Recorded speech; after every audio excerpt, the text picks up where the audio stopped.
Ak si normálny človek na tomto svete, tak predpokladám, že raz za čas vyjdeš zo svojho domu. A vždycky, keď vyjdeš zo svojho domu, čo vidíš v rukách ľudí, keď idú po ulici? Raz to môže byť bageta, niekedy to môže byť kebab a niekedy to môže byť cigareta. Ale vždy niekto má jednu z týchto dvoch vecí. Poďme sa porozprávať o tom, čo práve držím v rukách. Každý používa alebo vníma telefón úplne inak.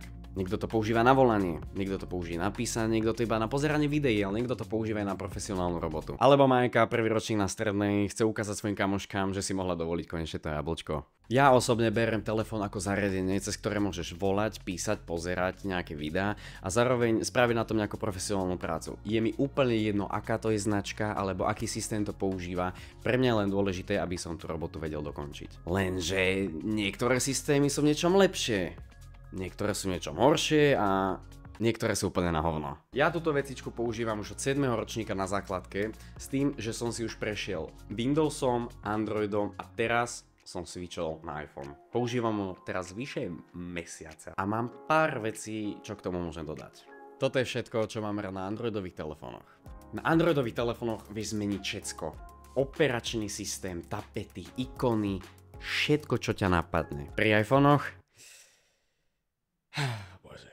To neznamená, že na iPhonech sa nedajú pozmeniť tapety alebo či farby ikon, ale je tam strašne málo možností oproti Androidu a to ma niekedy že vytáča. Ak nemeníš tapety alebo ikony, určite ti tá baterka vydrží dlhšie než na iPhonech, lebo tie mobily sú väčšie, sú hrubšie, niekedy možno aj tenšie, záleží, aký model si vybereš, ale väčšinou tá baterka je lepšia než pri iPhonech. V minulosti som používal Xiaomičkový UI, kde som mohol pomeniť že všetko. Miloval som to. YouTube kreknutý bez reklám, bez ničoho.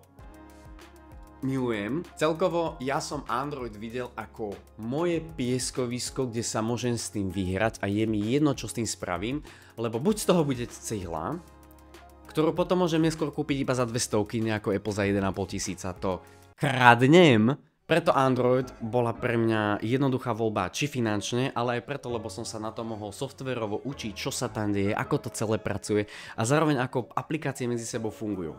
Tým pádom idem teraz povedať veci, ktoré neznášal som na Androide. Prvá vec, zabezpečenie. To zabezpečenie bolo takým štýlom, ako by si dal peňaženku bezdomovcovi, aby ti ju postrážil na 2 dní. Buď si stiahol niečo, čo ti automaticky vycúcalo tvoje dáta, ktoré potom možno predávali v Číne, alebo ja neviem, ale vždycky tam bol nejaký problém. Buď to nešlo, alebo ako mne sa stalo na Vianociach, že Indi mi dali faktúru na 200 eur z Google Ads. Celkovo to je ich zabezpečenie dogshit, ale stále to je hra. Môžeš sa špárať v tom softvéri, ale keď ti zmizne 700 eur z účtu, neplakaj. Taktiež som neznášal pripájať sa na Wi-Fi, na dáta, na všetky možné debiliny, lebo to nefunguje. Čakáš pol hodinu, kým sa napojíš na tú posratú Wi-Fi a nič, furt, že hľadám, daj tomu ešte 5 minút, to určite chytne, ty koko. Sedím vedľa toho, jak debil a ono sa to nechce napojiť. Takisto aj updaty. Každý krát, keď som mal túto vec v ruke, som sa len modlil, nech mi dajú update, nech sa fixnú nejaké veci. Potom sa pozriem na stránke, že list mobilov, ktoré to dostane a ja som jeden model nižšie. Čo znamená, že ten update nedostanem. Tá najviac hlavná vec, ktorá ma vytáčala, sú kamery. Kamery pre mňa je niečo, čo používam neustále, lebo natáčam, fotím, dokumentujem nejaké veci, alebo chcem si vyfotiť, aký dobrý obed som navaril. Lenže ako už vieme, Androidy nie sú najlepšie v kamerách. Odfotíš, máš tam zrnenie, máš tam ISO vyťahnuté na 16 000, aj keď to tam nejde poriadne nastaviť a jednoducho iPhone je v tomto lepší. Ale dosť bolo keď sa na Androide. Predtým, než sa pustím do mordorovania toho iPhoneu, tak začnem aspoň s niečím, čo som rád, že tam je a že čo mi vyhovuje. Ako som už povedal, na Androidoch sú že updaty, že dogshit, že môžeš dúfať, že ti dojde niekedy, možno za 3 roky, alebo že vôbec nedojde, čo je asi tak 99,7% času. Ale pri iPhonech máš garantovaných 7 rokov updateov. Takže teraz, čo vyšla iOS 26, tak 11, iPhone 11 ti dokáže potiahnuť iOS 26. Tým pádom tie staršie modely sú už viacej použiteľné. Nemusíte kupovať tie najlepšie flagshipy na Androidoch, ktoré potom za 3 roky úplne že budú nepoužiteľný materiál. Kamery. Tunak sa nemáme ani o čom baviť. Tie videá vyzerajú krajšie a zároveň sa dajú lepšie spracovať. Na Androide vyfotíš fotku, dáš tam trošku kontrastu a vyzerá to ako posratý hamburger.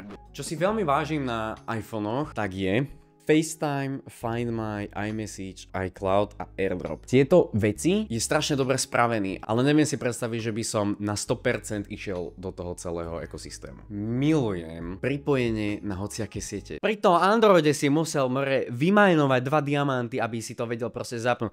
Hen tam ani hovno, toto zapneš a ideš. Jednu vec som si všimol, ktorú teraz Apple alebo iPhone nerobí, a to je, že keď máte Messenger a niekto vám píše, tak na Androide ti vyjde taká hlavička. Prečo to nie je na iPhone? Musím furt preklikávať medzi pojebanými stránkami, aby som vedel niekomu odpísať. Z každej jednej strany chodím na inú page. More, daj tam hlavičku. Bude to jednoduchšie. Klikneš, odpíšeš, dáš to do piče, hotovo. Keď ti niekto napíše, máš to naspäť. Táto tu malá vecička mi robí niekedy také nervy. Idem vlakom alebo chcem niečo počúvať a dám si to na hlavnú stránku, lebo chcem niekomu odpísať. Tak nemôžem nič počúvať, lebo sa to hneď vypne, musím to rozklikávať a potom to zapínať. A keď to zapnem, tak to stihnem dovtedy zmiznúť. A potom oni tam hovorili, že swipeneš iba bokom a bude to všetko v pohode, že tam si to vieš medzi tým prepínať. Swipujem jak debil a nič tam nie je. A tá baterka na tom nevydrží to so mnou, takže furt musím mať so sebou powerbank a keď nemám powerbanku, tak sa musím pýtať furt chalanov, že náhodou, chalani, nemáte powerbanku? Oni, že čo, došla šťava? Nie, chcem si to strčiť do ryti, vieš. Je to len cihla, ktorá niečo dokáže a má na sebe displej. To je jediné, čo ťa môže k tomu zaujímať.